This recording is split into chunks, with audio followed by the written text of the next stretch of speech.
العزیزیہ merit پر تفتیش کا جہاں تک معاملہ ہے، مسلم لیگ نون نے مطالبہ کیا ہے کہ وہ کی جائے۔ اگر میرٹ پر یہ تفتیش ہوتی ہے اس کے کیا اثرات مرتب ہوں گے؟ میاں نواز شریف صاحب کی سزا ختم ہوئی ہے، ابھی جو نااہلی کا ان کا جو کیس ہے وہ جاری ہے۔ نواز شریف صاحب کی نااہلی کا کوئی فیصلہ نہیں آ جاتا، پھر مسلم لیگ نون کیا کرے گی؟ نواز شریف صاحب کے کاغذات نامزدگی جمع کروا بھی دیے جاتے ہیں تو ان کے جو بھی اپوننٹ ہوں گے، جو مخالفین ہوں گے، وہ ان کے کاغذات کو چیلنج کر دیں گے، کاغذات مسترد ہو جائیں گے۔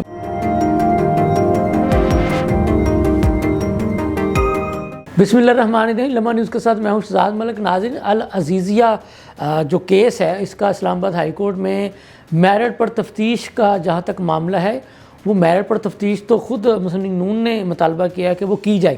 لیکن اگر میرٹ پر یہ تفتیش ہوتی ہے تو اس کے کیا اثرات مرتب ہوں گے؟ اس پر جو ہے مسلم لیگ نون کے جو قانون دان ہیں اور مسلم لیگ نون کی جو لیڈرشپ ہے وہ سر جوڑ کر بیٹھ گئی ہے۔ وہ اس لیے کہ جیسے جیسے یہ کیس چلتا ہے، ظاہر ہے ایک دم سے تو یہ کیس ختم نہیں ہو گیا۔ میاں نواز شریف صاحب کی سزا ختم ہوئی ہے، ابھی جو نااہلی کا ان کا جو کیس ہے وہ جاری ہے۔ اگر کچھ دن یہ کیس چلتا ہے اور ان کی نااہلی کا فیصلہ نہیں ہوتا اور اسی دوران الیکشن کمیشن سے الیکشن شیڈول جاری ہو جاتا ہے، جو کم از کم 54 دن، جس کو ہم 54 دن کہتے ہیں، 54 ڈیز کا ہونا چاہیے، ابھی تقریباً 57 یا 58 ڈیز آپ کہہ لیں کہ باقی ہیں، کیونکہ 8 فروری کو الیکشن کمیشن نے الیکشن کروانے کا اعلان کیا، وہ شیڈول جاری ہو جاتا ہے۔ نواز شریف صاحب کی نااہلی کا کوئی فیصلہ نہیں آ جاتا تو پھر مسلم لیگ نون کیا کرے گی؟ اس اہم جو نقطے پر جو مسلم لیگ نون کی لیڈرشپ جو ہے وہ سر جوڑ کے بیٹھ گئی ہے، کیونکہ اگر میاں نواز شریف صاحب کی نااہلی کا فیصلہ نہیں آتا تو ظاہر سی بات ہے وہ الیکشن کمیشن میں اپنے کاغذات نامزدگی جمع کروا نہیں پائیں گے، تو پھر اس دوران جو شیڈول آئے گا الیکشن کمیشن کی طرف سے وہ تو گزر جائے گا۔ اس کا مطلب یہ ہوگا کہ پھر اس انتخابات میں اگر نواز شریف صاحب کی نااہلی کا فیصلہ نہیں آتا اور ان کے کاغذات بھی جو ہے وہ جمع نہیں ہو پاتے تو پھر وہ الیکشن میں حصہ نہیں لے سکیں گے۔ تو جو ان کے بارے میں کہا جا رہا ہے کہ جی ان کو نیا لاڈلا بنا کے پیش کیا جا رہا ہے، اب وہ نئے لاڈلے ہوں گے، اب ان کی حکومت آ رہی ہے، تو جب وہ جس کے لیے آپ خود کہہ رہے ہیں ان کے جو سیاسی مخالفین، یا ایک طرح سے کہہ لیں کہ جو اس طرح کی جو سیاسی جو فضا بن چکی ہے، جب ان کے اپنے کاغذات نامزدگی ہی جمع نہیں ہوں گے تو وہ پھر وہ کیسے وزیر اعظم بن سکیں گے؟ اس لیے اس اہم نقطے پر جو ہے نا مسلم لیگ نون کی قیادت سر جوڑ کر بیٹھ گئی ہے، اور وہ تمام قسم کے جو قانونی جو پہلو ہیں، نکات ہیں، ان پر مسلم لیگ نون کے جو قانون دان ہیں وہ نواز شریف صاحب کو بریفنگ بھی دے رہے ہیں۔ لیکن یہ بات تو طے ہے کہ جب تک نااہلی کا کوئی فیصلہ نہیں آ جاتا تو اگر اس دوران نواز شریف صاحب کے کاغذات نامزدگی جمع کروا بھی دیے جاتے ہیں تو ان کے جو بھی اپوننٹ ہوں گے، جو مخالفین ہوں گے، وہ ان کے کاغذات کو چیلنج کر دیں گے، کاغذات مسترد ہو جائیں گے۔ لیکن یہ ایسا تو نہیں ہو سکتا نا کہ وہ بغیر جانچ پڑتال کے وہ کاغذات کو جمع کروا دیں۔ اس لیے اس وقت جو عام نقطہ ہے نا مسلم لیگ نون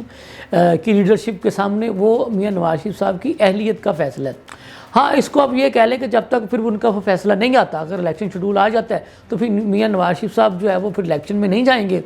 وہ ظاہر ہے پہلے اپنا کیس بک دیں گے، وہاں سے باعزت بری ہونے کا انتظار کریں گے، اہل ہونے کا انتظار کریں گے، پھر جو ہے وہ الیکشن میں جائیں گے۔ ہاں، اس کے بعد آپ یقیناً عوام کے ذہن میں یہ سوال ہوگا کہ پھر پلان کیا؟ پھر پلان یہ ہے کہ ان کی جو صاحبزادی، جو ان کی جو سیاسی جانشین ہے مریم نواز صاحبہ، پھر اگر مسلم لیگ نون کو، جیسا کہ وہ خود کلیم کر رہے ہیں کہ انہیں سادہ اکثریت مل رہی ہے، وہ کبھی وہ کہتے ہیں 150 سے زائد ہماری نشستیں ہوگیں، تو کبھی کہتے ہیں 100 سے زائد ہماری پنجاب سے ہی صرف نشستیں ہوگی قومی اسمبلی کی، اگر وہ اس قابل ہو جاتے ہیں کہ اکثریتی جماعت آپ کہہ لیں نا، 2 تو اکثریت تو خیر اب بھول جائیں کہ کسی بھی جماعت کو ملے گی، حتیٰ کہ سادہ اکثریت بھی بھول جائیں کہ جو سیاسی ماحول بن چکا ہے، جو سیاسی کھچڑی بن چکی ہے، اس میں مجھے نہیں لگتا کہ کسی کو سادہ اکثریت بھی مل پائے گی۔ لیکن ظاہر سی بات ہے جس کے پاس اکثریت ہوگی، حکومت بنانے کا اختیار بھی اسی کے پاس ہوگا۔ اگر مسلم لیگ نون کو اکثریت مل جاتی ہے تو پھر سوال یہ ہوگا کہ نواز شریف صاحب اگر الیکشن میں نہیں بھی ہوتے تو پھر نون لیگ کا وزیر اعظم کون ہوگا؟ نون لیگ کی پھر وزیر اعظم مریم نواز صاحبہ ہوں گی، جو کہ میاں نواز شریف صاحب کی سیاسی جانشین ہیں۔ ہاں، یہاں لوگ پوچھیں گے کہ شہباز شریف صاحب کدھر جائیں گے؟ شہباز شریف صاحب پھر واپس جو ہے وزیر اعلیٰ پنجاب جو ہے وہ بنائے جائیں گے۔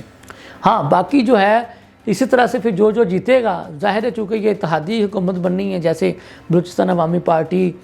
کے ساتھ جو ہے وہ انتخابی اتحاد ہو چکا ہے نون لیگ کا، ایم کے ایم پاکستان کے ساتھ اتحاد ہو چکا ہے، وہ اتحادی ہوں گے۔ اسی طرح سے جی ڈی اے کے ساتھ اتحاد ہو رہا ہے، اور بھی جو کانفرنس جماعتیں ہیں ان کے ساتھ اتحاد ہو رہا ہے۔ تو پھر یہ جماعتیں اگر جیت جائیں گی تو پھر مسلم لیگ نون ان جماعتوں کے ساتھ اتحاد کرے گی۔ دوسری خبر یہ ہے کہ ناظرین آپ کے علم میں ہوگا کہ مسلم لیگ نون کے صدر اور استحکام پاکستان پارٹی کے جو سربراہ ہیں جہانگیر ترین صاحب، گزشتہ روز ان کی ملاقات ہوئی تھی۔ ان کی ملاقات کے بعد پھر ان کی جو سیکنڈ لائن لیڈرشپ ہے، جیسے سردار ایاز صادق صاحب ہیں، خواجہ سعد رفیق صاحب ہیں، یہ لوگ بھی پھر گئے تھے آئی پی پی سیکریٹریٹ میں۔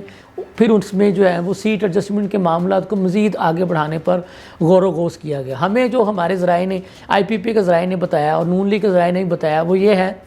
کہ دونوں جماعتوں کی لیڈرشپ سے مراد یہ ہوتا ہے کہ جیسے فرض کریں میاں نواز شریف صاحب الیکشن میں جاتے ہیں، میاں شہباز شریف صاحب الیکشن میں ہوں گے، مریم نواز صاحبہ ہوں گی،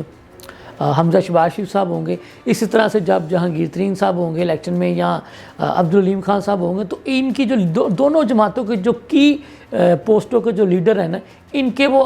مقابلے میں نا ایک دوسری جو جماعتیں جو ہیں وہ اپنے کینڈیڈیٹس کو کھڑا نہیں کریں گی، مطلب کہ پھر وہ مشاورت سے ایک دوسرے کو ہی موقع دیا۔ ایک دوسرے سے مراد یہ ہے کہ جہاں سے میاں نواز شریف صاحب الیکشن لڑیں گے یا شہباز شریف صاحب لڑیں گے یا مریم نواز صاحبہ لڑیں گی یا حمزہ شہباز صاحب لڑیں گے، پھر وہاں سے آئی پی پی والے جو ہے وہ سیٹ ایڈجسٹمنٹ کے تحت اپنا کینڈیڈیٹ پٹ نہیں کریں گے۔ اسی طرح سے پھر جہاں سے چونکہ آئی پی پی کا سربراہ ہیں جہانگیر ترین صاحب، جہاں سے وہ لڑیں گے، علیم خان صاحب جہاں سے لڑیں گے، اسی طرح سے پھر نون لیگ والے جو ہیں ہماری اطلاع کے مطابق ان کے مقابلے میں اپنا کینڈیڈیٹ کھڑا نہیں کریں گے۔ اس کو سیٹ ایڈجسٹمنٹ کہتے ہیں۔ تو اس پر ابتدائی جو ہے ہمیں تک جو خبر پہنچی ہے وہ کام جاری ہے، باقی مزید نشستوں پہ بھی کام جاری ہے۔ کوئی 25 سے 30 نشستوں پہ آل اوور پنجاب جو ہے آئی پی پی اور نون لیگ مل کر سیٹ ایڈجسٹمنٹ کریں گے، اس میں قومی اور صوبائی دونوں شامل ہیں۔ اب دیکھیں، ابھی تو ابتدائی خبر ہے وہ ہم نے آپ تک پہنچا دی ہے، جیسے جیسے ان کی میٹنگوں کا سلسلہ آگے بڑھے گا اس میں کیا فردر ڈیولپمنٹ ہوتی ہے وہ بھی آپ کو بچائیں گے۔ 12 دسمبر کو بلاول بھٹو زرداری صاحب بھی گجرانوالہ میں جلسہ کرنے آ رہے ہیں، تو دیکھتے ہیں کہ ان کو جتنی پذیرائی شانگلہ میں ملی، کے پی کے میں ملی، چترال میں ملی، دیر میں ملی،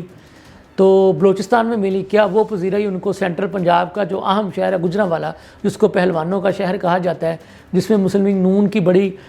گرفت ہے، پی ٹی آئی کو بھی اس میں ایک اچھا خاصا ووٹ بینک ملا تھا۔ دیکھتے ہیں کہ گجرانوالہ میں